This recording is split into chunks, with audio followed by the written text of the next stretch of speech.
Shalom, kembali kita mempelajari kebenaran firman Tuhan. Kali ini kita akan mempelajari Matius 7 ayat 21 sampai 23. Matius 7 ayat 21 sampai 23. Saya beri judul Diusir Tuhan. Matius 7 ayat 21 sampai 23 saya akan bacakan. Bukan setiap orang yang berseru kepadaku, Tuhan, Tuhan, akan masuk ke dalam kerajaan surga, melainkan dia yang melakukan kehendak Bapakku yang di surga. Pada hari terakhir banyak orang akan berseru kepadaku, Tuhan, Tuhan, bukankah kami bernubuat demi namamu dan mengusir setan demi namamu dan mengadakan banyak mujizat demi namamu juga? Pada waktu itulah aku akan berterus terang kepada mereka dan berkata, aku tidak pernah mengenal kamu. Nyalah daripadaku, kamu sekalian pembuat kejahatan. Bapak Ibu, saudara-saudara yang saya kasihi, banyak orang Kristen yang datang ke gereja, mereka percaya, mereka yakin bahwa mereka akan masuk surga, ya, akan menerima kehidupan kekal. Karena apa? Karena mereka sudah percaya bahwa Yesus adalah Tuhan dan Juru Selamat di dalam kehidupannya. Bahkan mereka sudah melayani Tuhan, mereka mengadakan mujizat, mereka bernubuat, bahkan mungkin mereka menjadi gembala dengan gereja-gereja, dengan jemaat yang besar-besar. Bapak Ibu saudara-saudara yang saya kasihi, Alkitab katakan belum tentu seseorang yang yakin bahwa dia sudah menerima Yesus sebagai Tuhan dan Juru Selamat akan menerima kehidupan kekal. Karena apa? Bukan hanya cukup yakin. Seseorang yang menerima Yesus sebagai Tuhan dan Juru Selamat, Bapak Ibu, saudara-saudara yang saya kasih, tidak menjamin akan memperoleh hukuman kekal, kehidupan kekal. Kenapa? Bapak Ibu, karena firman Tuhan katakan seseorang yang percaya bahwa Yesus sebagai Tuhan dan Juru Selamat, ya, dan dia menjadi anak-anak Allah, sudah barang tentu ketika dia menjadi anak Allah, dia mempunyai hubungan dengan relasi dengan Bapa yang di surga, ya. Karena Alkitab katakan di dalam ayat 33, aku tidak pernah mengenal kamu, nyahlah daripadaku, kamu sekalian pembuat kejahatan. Dengan kata lain, ketika kita menerima Yesus sebagai Tuhan dan Juru Selamat, kita diangkat menjadi anak-anak Allah. Kita punya hubungan dengan Tuhan. Kita memanggil Tuhan sebagai Bapa, dan Dia memberikan kuasa untuk kita hidup menjadi anak-anak Allah.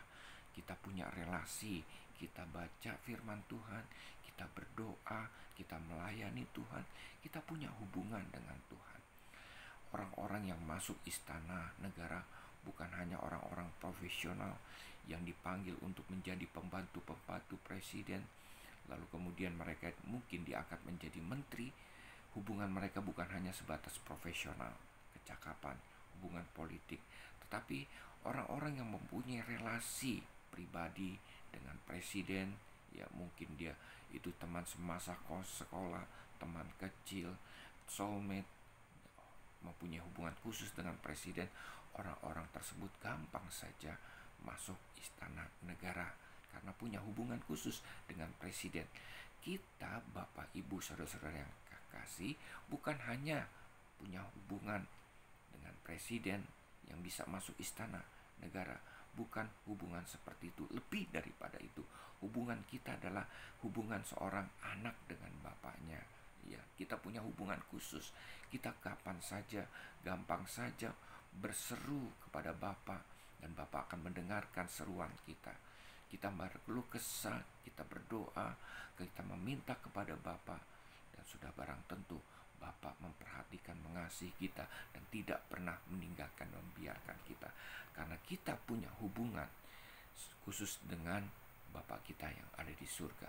Orang yang tidak mempunyai hubungan yang khusus dengan Tuhan, dengan kata lain, ketika dia sudah menerima Yesus sebagai Tuhan dan Juru Selamat, tetapi tidak ada minat untuk baca Alkitab, tidak ada minat untuk berdoa, dan lain sebagainya, Bapak Ibu, sudah barang tentu seperti Alkitab katakan, nyala daripadaku kamu sekalian pembuat kejahatan.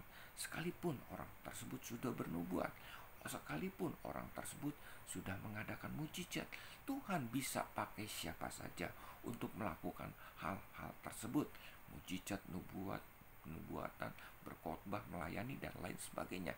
Tuhan bisa menggunakan siapa saja untuk menjadi alatnya.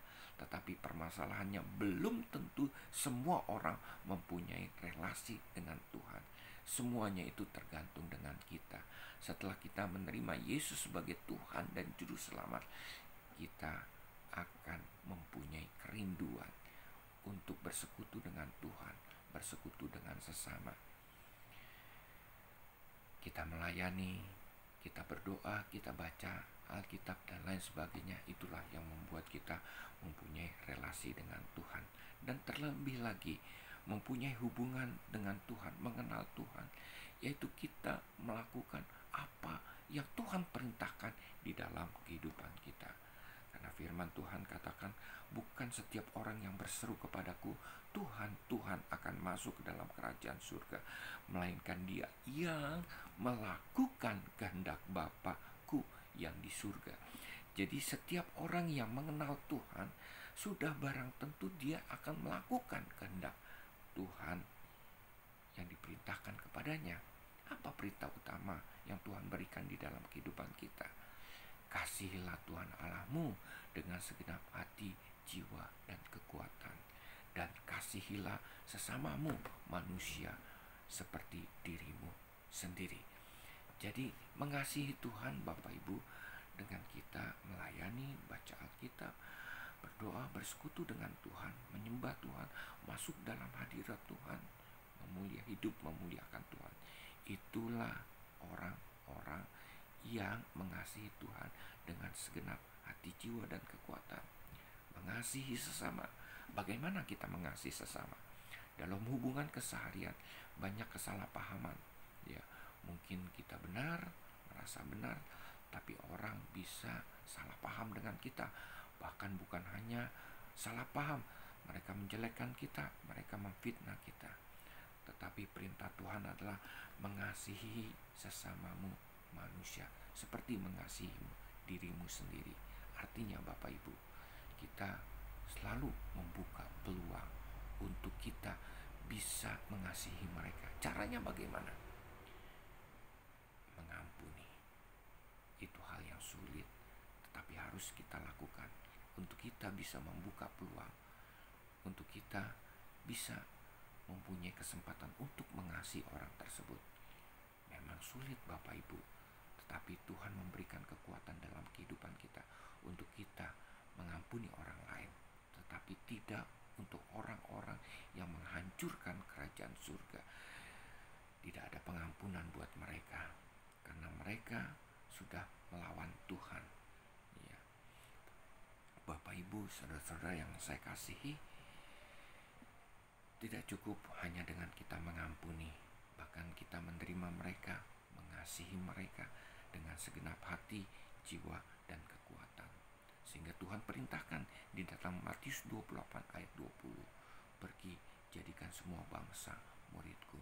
Dengan kita mengampuni mereka, dengan kita mengasihi mereka, Bapak Ibu, saudara-saudara yang kasih, ini adalah cara untuk kita bisa menjangkau jiwa mereka, terutama mereka yang belum mengenal Yesus sebagai Tuhan dan Juru Selamat. Orang akan melihat anak-anak Tuhan bisa mengampuni, anak-anak Tuhan beda dengan orang-orang dunia. Dia bisa mengasihi sesama.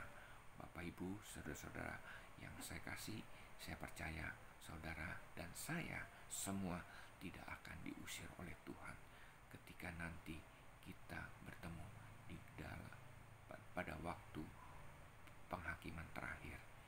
Bukan penghakiman untuk menerima hukuman kekal, tapi Tuhan akan menyediakan kita mahkota kehidupan kekal buat kita. Karena apa? Karena hidup kita melakukan apa yang Tuhan kehendaki di dalam kehidupan kita. Tuhan memberkati. Shalom.